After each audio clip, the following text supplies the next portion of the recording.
Hello friends, I welcome you all back to our channel UPSC Educare. In our last session, we had a look into the intricacies of Panchayati Raj. Chapter 4. We tried to understand its significance in our democratic structure. Today, we embark on Chapter 5 of Class 6 NCERT. Civics NCERT, continuing our journey in NCERT series. So let's dive in and expand our understanding of dynamic landscape of Indian governance, starting with the rural administration, that is the basic unit.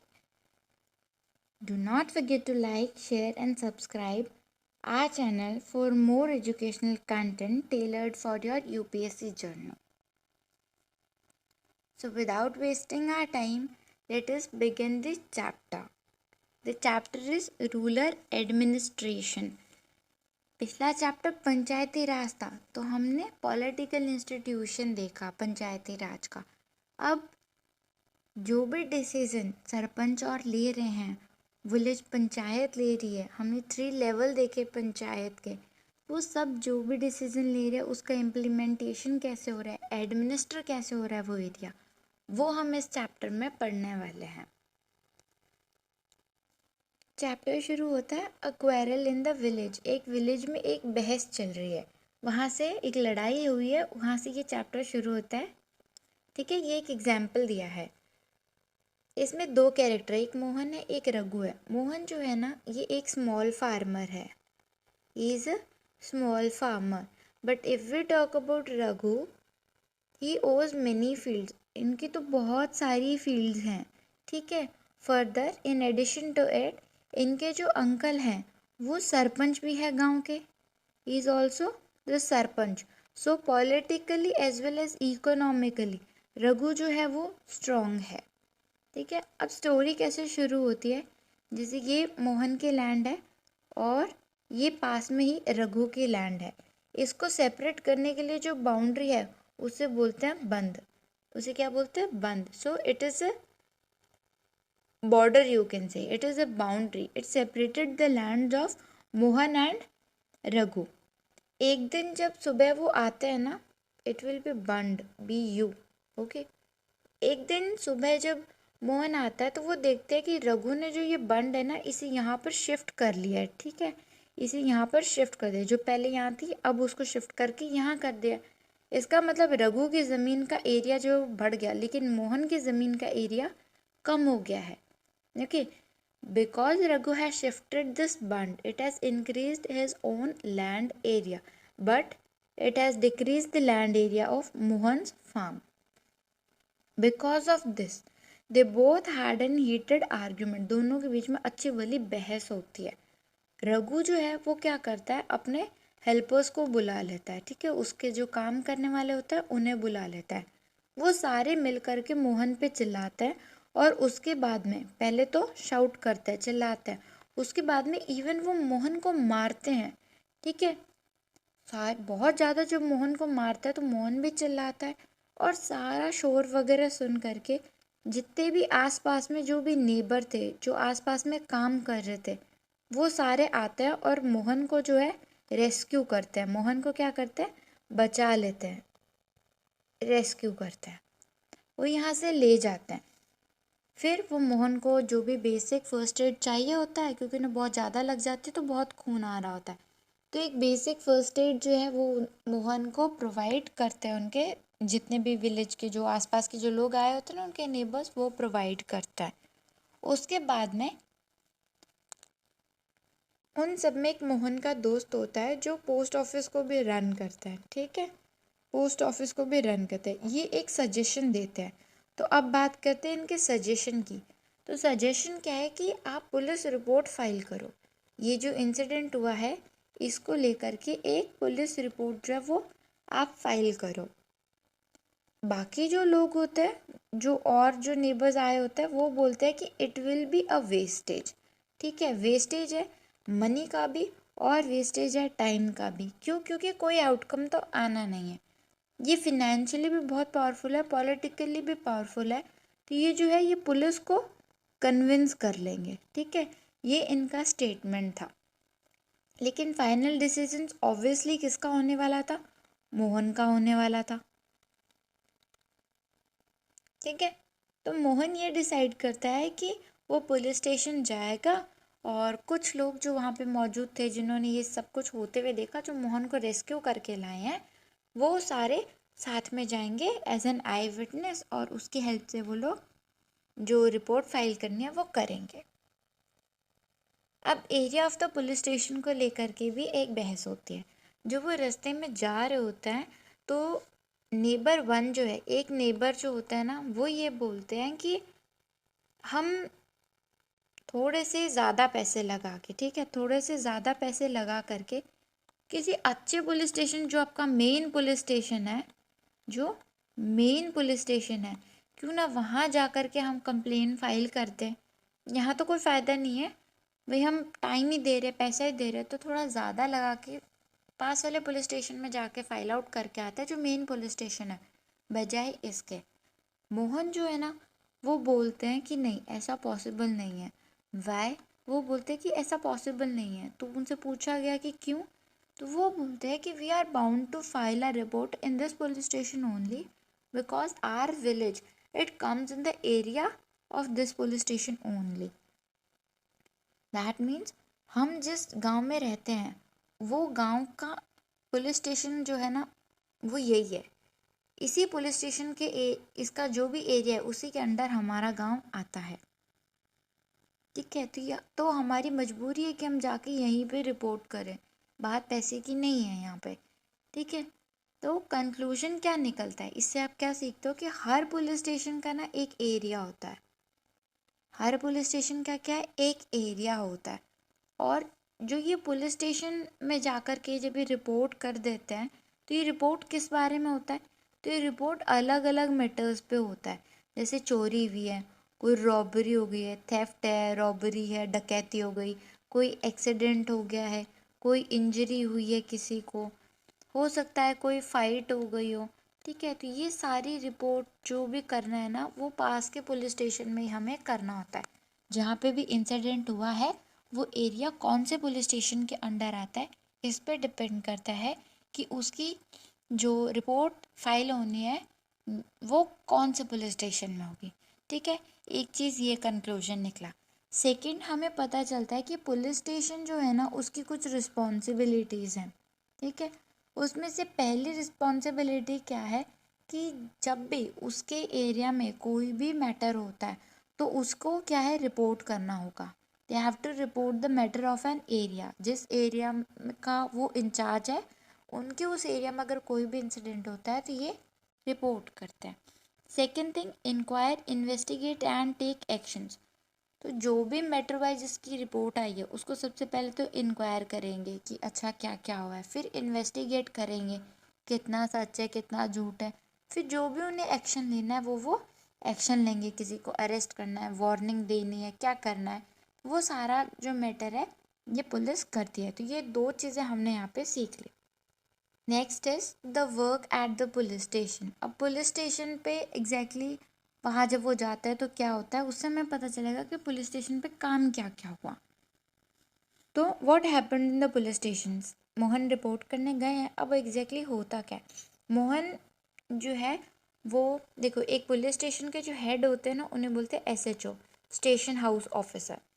तो मोहन जो है वो उनसे मिलते हैं and he narrates the whole incident to SHO and even he shows his willingness about writing a complaint, about filing a complaint। तो मोहन जो SHO है वहाँ के, जो थानेदार है, उनको सारा मैटर बताते हैं कि देखिए ऐसा ऐसा हुआ, और वो ये भी बताते हैं कि उनकी इच्छा है कि वो एक कंप्लेन फाइल करे रघु के अगेंस्ट। SHO जो है वो सारे मैटर को साइड लाइन कर देते हैं, इग्नोर कर देते हैं, ये बोल करके कि वो ऐसी छोटी छोटी शिकायतों को राइट डाउन करने में बिल्कुल इंटरेस्टेड नहीं है, और वो ऐसे माइनर इश्यूज़ को इन्वेस्टिगेट करके अपना टाइम वेस्ट नहीं करना चाहते। So SHO is side lining this matter by saying that he is not ready to waste his time on writing down such minor complaints and investigating such minor issues। Now what will Mohan do? He gets confused. अब मोहन के पास तो कोई option ही नहीं बचा है ना, police ने तो कंप्लेन फाइल करने से मना कर दिया। तो मोहन क्या करता है, वो बहुत ज़्यादा कन्फ्यूज़न में होता है और वो इसी कन्फ्यूजन वाली स्टेट में पुलिस स्टेशन से बाहर आ जाता है। वहाँ आकर के जो कुछ भी होता है, जो इंसिडेंट, जो कुछ पुलिस स्टेशन के अंदर होता है, he narrates all the story to the people standing outside the police station about whatever happened in the police station. तो वो सबको वहाँ पे सारी स्टोरी बता देता है। What happens next, he calls the neighbours who were supporting him staunchly, very strongly। तो जो कुछ भी हुआ उसके लिए जो आई विटनेस बनने को तैयार थे, जो मोहन को सपोर्ट कर रहे थे, उन सबको मोहन जो है वो सबको लेकर के अंदर आ जाता है पुलिस स्टेशन के। And they the neighbors they supports him so staunchly that it enforces SHO to file the complaint. So he is forced to register the case and later he assures that he will send the constable next day for the investigation। तो जब सब इतनी भीड़ आकर के sir पे खड़ी हो जाएगी तो SHO को तो कंप्लेन लिखनी पड़ेगी। तो वो मजबूर हो जाता है इतना स्ट्रॉन्ग सपोर्ट देख के, तो वो कंप्लेन रजिस्टर करता है। और जो स्टेशन हाउस ऑफिसर होता है, जो थानेदार होते हैं, वो ये गारंटी देते हैं कि नेक्स्ट डे ना हम एक कांस्टेबल को भेजेंगे और वो सारी इन्वेस्टिगेशन करेगा जो भी मैटर हुआ है उसको लेकर के। तो दो चीज़ें आपको पता होना चाहिए, एक पुलिस स्टेशन में क्या हुआ वो हमने देख लिया, और दूसरा SHO। मेजर यही था, हमने इसमें देखा है SHO कौन होता है, स्टेशन हाउस ऑफिसर है, इंचार्ज होता है पुलिस स्टेशन का। तो ये हमने जो है इसमें देख लिया, तो ये पता होना चाहिए आपको यहाँ पे। और कि कैसे जो पॉलिटिकल पावर्स है ना, वो आपके एडमिनिस्ट्रेटिव को भी इन्फ्लुएंस रखता है। क्योंकि किसी को मारा, इतना ज़्यादा मारा कि जब गांव वाले ये बोल रहे कि अगर हम बचाने नहीं जाते तो ये भी पॉसिबल था कि वो मोहन को जान से मार देते। तो it was a serious issue. इसको इग्नोर कर दिया जस्ट बिकॉज कोई पॉलिटिकली स्ट्रांग है, ये गलत बात है। ठीक है, तो ये चीज़ जो है ये हम यहाँ पे सीखते हैं। मतलब SHO पुलिस स्टेशन का वर्किंग वगैरह हमने यहाँ पे सीख लिया। Next is maintenance of land records. ठीक है, अब अगले दिन अगर कांस्टेबल चला भी जाए तो उसको कैसे पता चलेगा कि सच कौन बोल रहा है, मोहन बोल रहा है या रघु बोल रहा है, सच में किसी ने लैंड शिफ्टिंग की है, बंड की शिफ्टिंग की है या नहीं, कैसे पता चलेगा? तो मेंटेनेंस ऑफ लैंड रिकॉर्ड्स जो है वो इस बारे में इंफॉर्मेशन बताएगी। फॉर एग्जांपल, अगर मैं ये रजिस्टर मेंटेन कर रही हूँ कि किसने नोटबुक चेक करवाई है मुझसे, कौन से चैप्टर का वर्क कंप्लीट हुआ है, ठीक है, तो मेरे पास एक रिटर्न रिकॉर्ड है। अगर कोई स्टूडेंट मुझे बोलता है कि मैंने तो नोटबुक सबमिट की थी, तो मेरे पास तो रिकॉर्ड है ना किसने सबमिट किया किसने नहीं, तो मैं सच और झूठ का पता लगा सकती हूँ। वैसे ही लैंड रिकॉर्ड्स जो है ना, इनको भी मेंटेनेंस होती है, और करता कौन है? पटवारी। देखो, पटवारी के ना और भी बहुत सारे नेम्स होते हैं, जैसे फॉर एग्जांपल लेखपाल, किसी किसी स्टेट में इसे लेखपाल बोलते हैं, कहीं कहीं पे आप देखोगे इसे कानून गो भी बोला जाता है, कानून गो। ठीक है, कई जगह पे इसे कर्मचारी बोलते हैं, कर्मचारी। और बहुत सारी जगह पे आप इनका नाम एक विलेज ऑफिसर की तरह भी सुनोगे, is also known as village officer. ठीक है, तो ऑल्सो नोन एज है, ये इनके अदर नेम्स है। तो लेखपाल, कानूनगो, कर्मचारी, विलेज ऑफिसर, ये किसके नेम्स है? पटवारी के। कई स्टेट्स में इनको इन नामों से भी जाना जाता है। ठीक है, अब इस पटवारी की रिस्पॉन्सिबिलिटी क्या है? देखो, एक पटवारी जो होता है ना, वो ग्रुप्स ऑफ विलेजेस के लिए रिस्पॉन्सिबल होता है, किसी एक विलेज के लिए नहीं है, बहुत सारे विलेजेस के लिए जो है वो रिस्पॉन्सिबल होता है। ये करता क्या है? एक तो ये मेंटेन करेगा लैंड रिकॉर्ड्स को, ठीक है, रखेगा अपने पास, फर्दर अपडेट भी करेगा। अब मैंने अपनी ज़मीन किसी को बेच दी, तो इसे इस जो मेंटेन कर रखा था कि मेरे पास 10 बीघा ज़मीन है, मैंने 2 बीघा सेल आउट कर दी, तो अभी क्या हो गया, 8 ही रही है मेरे पास। तो ये डाटा जो है वो अपडेट करने का काम किसका है? पटवारी का होता है। ठीक है, इसका जो मेन वर्क है ना, मेन वर्क जो है वो यही है कि वो लैंड को मेजर करेगा और उसका रिकॉर्ड मेंटेन करेगा। बस यही मेन जॉब होता है किसका, पटवारी का। अब ये मेजर करेगा कैसे, कईयों के पास तो बहुत बड़ी बड़ी ज़मीनें होती है, तो how he is going to measure, वो क्या स्केल लेके जाएगा 30 सेंटीमीटर वाला, फिर तो पॉसिबल नहीं है। तो उसके लिए ना दो तरीके होता है, एक रोप्स और एक चेन्स। बड़ी बड़ी रस्सियाँ और बड़ी बड़ी चेन को ना वो लैंड पे रख रख के मेजर करते हैं कि ये कितनी दूर में फैली हुई है, तो कितनी कनाल है, कितना बीघा ज़मीन है, तो ये सारी जो चीज़ें हैं वो पता करते हैं रोप्स और चेन्स को उनकी मदद से मैच करके। ठीक है, मान लो उन्होंने मेजर किया, ठीक है, ये रघु की थी, ये मोहन की थी। मोहन की ओरिजिनल लैंड जो है वो 10 हेक्टर लंबी आ रही है, ठीक है, 10 है, लेकिन अभी नए मेजरमेंट पे मान लो वो 8 ही आती है, तो इसका मतलब क्या हुआ, इसका मतलब है इसको छेड़ा गया है। ठीक है, in case there is any mis measurement with regards to the measurement which patwari is having already, जो मैप की मदद से उसने ऑलरेडी जो डाटा सिक्योर कर रखा है, उससे अगर ये डाटा न्यू डाटा मिसमैच हो गया, इसका क्या मतलब हुआ, इस मिसमैच का क्या मतलब हुआ कि लैंड बाउंड्रीज जो है उसको चेंज किया गया है। इस बाउंड्री को 2 हेक्टर से या 2 सेंटीमीटर, किलोमीटर, ठीक है, 2 गज से इसको चेंज जो है किया गया है, ये एक नतीजा निकलता है। ठीक है, फर्दर क्या ये किसी और चीज़ के लिए भी रिस्पॉन्सिबल है या सिर्फ ये लैंड मेजरमेंट के लिए रिस्पॉन्सिबल है, नहीं, इसकी कुछ और रिस्पॉन्सिबिलिटीज़ भी है। उसमें से एक है ऑर्गेनाइजिंग लैंड रेवेन्यू,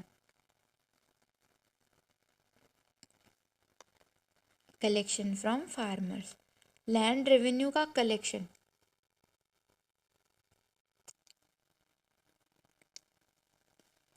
उसका भी ध्यान कौन रखता है, पटवारी रखता है। ये हो गई एक चीज़, एक रिस्पॉन्सिबिलिटी।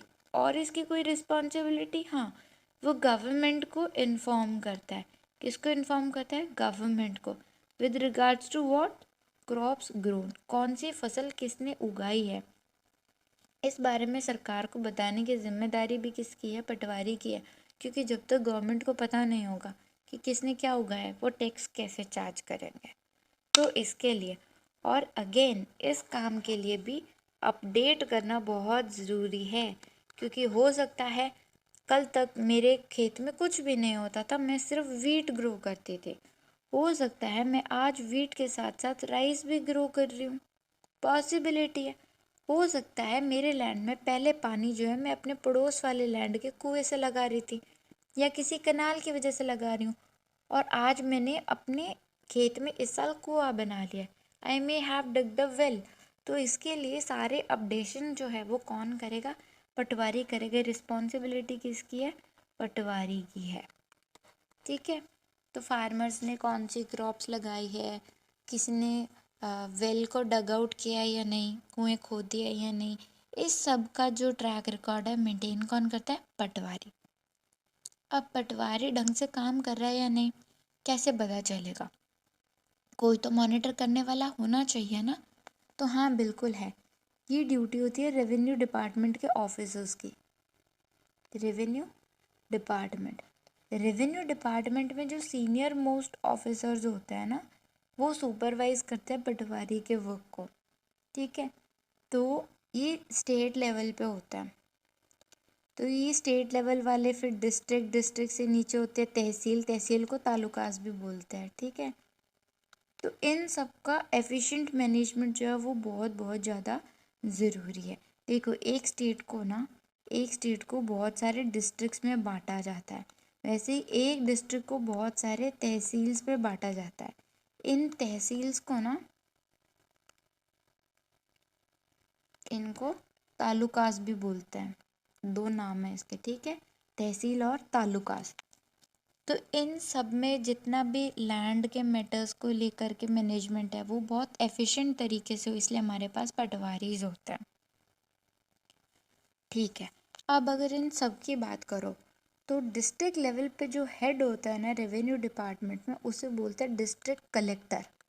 ठीक है, कलेक्टर का नाम तो सबने सुना होगा, और वही बनना चाह रहे हैं यूपीएससी वाले, तो यही पोस्ट चाहिए आईएएस आईपीएस की, तो आईएएस इज द कलेक्टर। ये कलेक्टर जो होता है ना वो डिस्ट्रिक्ट लेवल पे होता है। फिर ये जो तहसील लेवल पे होता है ना इसे बोलता है तहसीलदार। ठीक है, इस तहसील से नीचे आता है ना वो होता है आपके पटवारी। तहसीलदार के नीचे काम करता है कौन होता है? पटवारी। चलो अब एक एक करके जरा इनको डिकोड कर लिया जाए। ये जो तहसीलदार है, हाँ भाई तहसीलदार क्या काम है आपका, काम भी करते हो या नहीं? तो तहसीलदार के 4 मेजर काम है। एक तो पटवारी क्या कर रहा है, उस काम को सुपरवाइज करने का काम किसका है? तहसीलदार का है। उसके बाद में ये एक चीज़ को इंश्योर करेगा, he will make sure about 2 things. Okay, एक पटवारी को भी पूछेगा तो क्या पूछेगा ना कि लैंड रिकॉर्ड्स जो है वो प्रॉपरली मेंटेन हो। ठीक है, दूसरा जो रेवेन्यू है वो प्रॉपरली कलेक्ट हो। ठीक है, तो इसका प्रॉपर कलेक्शन और इसका लैंड रिकॉर्ड्स का मेंटेनेंस। ठीक है, कि लैंड रिकॉर्ड्स अच्छे से मेंटेन हो, तो ये 2 चीज़ों को वो इंश्योर करेगा। तीसरा, जितने भी फार्मर्स हैं उन सबको एक कॉपी मिलनी चाहिए, एक कॉपी मिलनी चाहिए। ये जितनी भी लैंड रिकॉर्ड्स है इस सब की कॉपी फार्मर्स के पास भी होनी चाहिए, क्योंकि कल को अगर कोई बहुत अच्छे पोस्ट पे बैठा है, किसी के चाचा विधायक हैं, ठीक है, एमएलए हैं किसी के चाचू, तो वो तो इन तहसीलदारों को पैसे दे करके ज़मीन के कागज़ों में चेंजेस करवा लेगा। तो एक कॉपी फार्मर्स के पास भी होनी चाहिए। लाइक हमने देखा कि ये 2 का शिफ्ट दिखा रहा है। ठीक है, मान लो जो पटवारी ने रिकॉर्ड मेंटेन कर रखा है उसमें इसने 10 लिखा हुआ है, लेकिन इसके अंकल क्या थे? सरपंच थे। तो सरपंच है और फिनेंशियली भी अच्छा है, तो वो इनको पैसे दे करके बोल दे कि नहीं इसको काट के 8 कर दो। तो मैं कैसे साबित करूँगी कि इसने चेंज किया? तो पहले जब इसने 10 लिखा तो ये मुझे एक कॉपी देगा, फिर जब भी अपडेट होगा तो उसे मुझे कॉपी देनी कंपलसरी होगी, तो मैं अपनी कॉपी से क्लेम कर लूँगी। तो ये एक और रीज़न है कि वो रिकॉर्ड्स जो है फार्मर्स को जो है उसके लैंड रिकॉर्ड्स की कॉपी जो है वो प्रोवाइड करे। ठीक है, ये ड्यूटी भी किसकी है? तहसीलदार की। फर्दर जितने भी स्टूडेंट्स होते हैं उनको एक कास्ट सर्टिफिकेट होता है। ठीक है, कास्ट सर्टिफिकेट आपने देखा होगा, आप जनरल हो, ओबीसी हो, एससीज हो, एसटीज हो, ठीक है, ईडब्ल्यूएस कैटेगरी में हो, तो कौन सी कैटेगरी में हो इस चीज़ का सर्टिफिकेट देने की रिस्पॉन्सिबिलिटी भी किसकी है? तहसीलदार की है।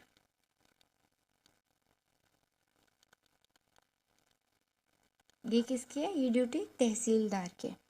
फर्दर मान लो ज़मीन को लेकर के तो बहुत ज़बरदस्त लड़ाई हो चुकी है, तो उस मैटर को जितने भी आपके लैंड डिस्प्यूट्स होते हैं, लैंड डिस्प्यूट्स, वो सारे सॉर्ट करने का काम भी किसका है? तहसीलदार का। अब तहसीलदार ढंग से काम कर रहा है या नहीं ये चेक करने की ड्यूटी होती है आपके डिस्ट्रिक्ट कलेक्टर की। ओके, ये ड्यूटी किसकी है? डिस्ट्रिक्ट कलेक्टर की।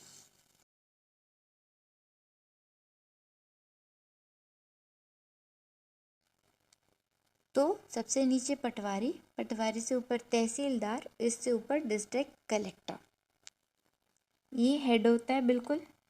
ठीक है, और ये डिस्ट्रिक्ट में बैठते हैं। ये तहसीलदार तहसील्स में बैठते हैं। तहसील्स का दूसरा नाम क्या था? तालुकास। इनको हमने कितने काम दिए? टोटल 4 दिए। पटवारी का काम देखो, लैंड रिकॉर्ड्स देखो, रेवेन्यू कलेक्ट करने का काम भी इनका है। उसके बाद में फार्मर्स को कॉपी मिल सके, ठीक है, फार्मर्स को कॉपी, स्टूडेंट्स जो है उन्हें कास्ट सर्टिफिकेट मिल सके, ये तहसीलदार का काम है। फिर जितने भी लैंड डिस्प्यूट हैं उनको भी सॉर्ट करने का काम किसका है? तहसीलदार का ही है। ओके, ये काम भी किसका है? तहसीलदार का है। इसके बाद में हम देखते हैं पटवारी। पटवारी के सारे काम देख ही लिए, लैंड रिकॉर्ड को मेंटेन करना है, उसे अपडेट करने का काम है तो वो यही करेंगे। लैंड मेजरमेंट भी यही करते हैं रोप्स की हेल्प से और चेन्स की हेल्प से। ठीक है, ओके। फिर लैंड रेवेन्यू कलेक्ट करना, गवर्नमेंट को इन्फॉर्म करना कौन से क्रॉप्स लगाई गई हैं, सारा अपडेशन रखना, वो सारा काम क्या है? पटवारी का। तो अगेन एक ट्रायंगल, बहुत सारे पटवारी, उनके ऊपर कुछ तहसीलदार, उसके ऊपर एक डिस्ट्रिक्ट में एक collector. Now next topic is a daughters wish. देखो ये एक पोयम दी हुई है वहाँ पे आपके ब्लॉग पे, ठीक है। पोयम क्या दी है, वो बोलती है कि मेरे ग्रैंडफादर थे, ग्रैंडफादर से फादर को, फादर से उनके बेटे को, यानी मेरे भाई को जो है प्रॉपर्टी, जो हमारा ये घर है, एंसेस्ट्रल होम, ठीक है, ये जो एंसेस्ट्रल होम है ना हमारा, पूर्वजों का जो घर है, ये ऐसे ही ट्रांसफ़र होता है। लेकिन अगर बात करूँ मेरी या फिर मेरी मॉम की, तो हमारा तो कोई घर है ही नहीं, ठीक है। हम हमारे पेरेंट्स की प्रॉपर्टी में शेयर मांगे, it is not considered as womanly. ऐसा बोलते हैं कि लड़कियों को पापा की प्रॉपर्टी नहीं लेनी चाहिए, पापा की प्रॉपर्टी हमेशा बेटों को ही जाती है। ये हिंदू फैमिलीज़ में सुनने को जनरली मिलता है। लेकिन लड़की बोलती है कि इसका कंपेंसेशन गर्ल को किया जाता है इन फॉर्म ऑफ डावरी, इसके बदले में लड़कियों को तो दहेज दिया जाता है। तो जो लड़की है वो पोएम में ये बोल रही है कि मुझे तो मेरा खुद का घर चाहिए, ये मेरे को नहीं चाहिए सोना चांदी, ये सारा सिल्क वगैरह जो है, रेशम वगैरह, ये जो डावरी है, मुझे डावरी नहीं चाहिए, मुझे दहेज नहीं चाहिए, मुझे सिर्फ अपना एक घर चाहिए। तो ये एक पोइट्री है जिसमें हमें पेट्रियार्कल सोसाइटी को हाईलाइट किया गया है। हमारी सोसाइटी पेट्रियार्कल है, मतलब फादर टू सन, सन जाता है, ठीक है। ये मेल सेक्शन में जो है ट्रांसफ़र होता जाता है, उसके सन, उसके सन, उसके सन। लेकिन डॉटर्स जो होती है they gets ignored in between, उन सबको क्या है बीच में इग्नोर कर दिया जाता है। तो ये पोयम जो है ये हमें इंडिया की हिंदू सोसाइटीज़ में जो पेट्रियार्कल सिस्टम चल रहा है उसके बारे में बताता है। Next is about a new law. अभी जो हिंदू प्रॉपर्टी वाला मैंने आपको बताया, इसको लेकर के इसे बोलते हैं सक्सेशन। तो हिंदू सक्सेशन अमेंडमेंट एक्ट आता है 2005 में, 2005 में ये एक्ट आता है। उसके बाद में सारी चीज़ें ही बदल जाती हैं। कैसे? This law states that post the father's demise, father की जब डेथ हो जाए, ठीक है, उनके डिमाइज पे, उनके फौत हो जाने के बाद, उनकी मौत हो जाने के बाद, डेथ हो जाने के बाद, जो लैंड है, जो लैंड है उसको इक्वली डिस्ट्रीब्यूट किया जाएगा अमंग ऑल सन्स। ये पहले का नियम था ही, अब इन्होंने एडिशन किया कि सब बेटों में तो इक्वली डिस्ट्रीब्यूट हो रहा है, इक्वल डिस्ट्रीब्यूशन ये डॉटर्स में भी होना चाहिए, मदर्स को भी जो है वो इक्वल शेयर मिलना चाहिए। यानी पहले जो है वो सिर्फ सारे बेटों को मिल रहा था, अब वो बेटियों को और उनकी मदर्स को भी जो है दिया जाना चाहिए। ये जो था ये न्यू लॉ आया था, कब आया था? 2005 में। इससे क्या हुआ, जो सन डॉटर जो भी मदर थी उन सबको एक इक्वल शेयर मिल गया। अब मान लो इक्वल शेयर मिल चुका है, तो अब जो गर्ल चाइल्ड है, ठीक है, अब उसके पास खुद का क्या होगा? घर होगा, खुद की लैंड होगी।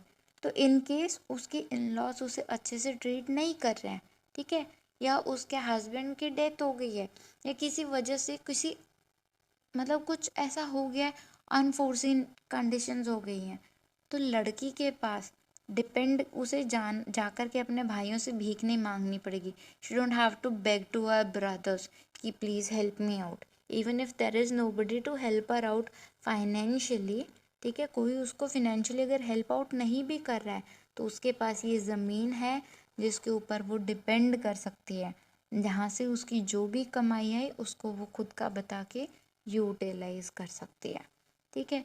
तो ये एक चेंज हुआ था हमारी सोसाइटी में टू गिव इक्वल एक्सेस। उन्होंने इक्वालिटी इस्टेब्लिश किया under article 14 to both girls and boys in the Hindu families. तो ये था हिंदू सक्सेशन एक्ट 2005 के बारे में। इसके साथ ही हमारा चैप्टर ख़त्म होता है। आई होप सो आपको समझ आया हो।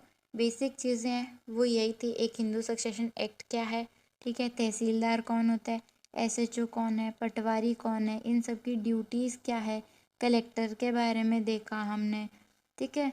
जो पुलिस स्टेशन है उसमें रिपोर्ट कहाँ पे होती है, जो जिस एरिया में क्राइम हुआ है उस वो एरिया कौन से पुलिस स्टेशन के अंडर आ रहा है, इस पर डिपेंड कर रहा है। तो ये सारी जो बेसिक चीज़ें हमने इस पर देखा कि ग्रास रूट लेवल जो हमारा वहाँ पे गवर्नेंस कैसे चल रही है। पॉलिटिकल सिस्टम तो देख लिया था, अब वहाँ पे गवर्नेंस कैसा है वो भी आज हमने देख लिया। तो with this our chapter ends. So I would like to take your leave now. We will meet in the next chapter and we will continue this journey. We will be reading about the urban administration. Please class शुरू होने से पहले एक बार chapter पढ़ के आइएगा, और जब क्लास हो जाए तो चैप्टर को दोबारा पढ़ना है. तो आज इस चैप्टर को दोबारा रीड आउट कर लीजिएगा. अगर कोई डाउट हो तो you can comment and ask me. और भी अगर कुछ जानना हो तो आप यूपीएससी एडुकेयर का जो टेलीग्राम चैनल है 0918, आप उसे ज्वाइन करके वहाँ पे मुझे बता सकते हो कोई भी इशू वगैरह. ये पीडीएफ भी जो है वो इस चैनल पे प्रोवाइड कर दी जाएगी. आप चाहो तो हमें जीमेल से भी कांटेक्ट कर सकते हो. ठीक है. So now taking your leave. Thank you for attending the class. Thank you.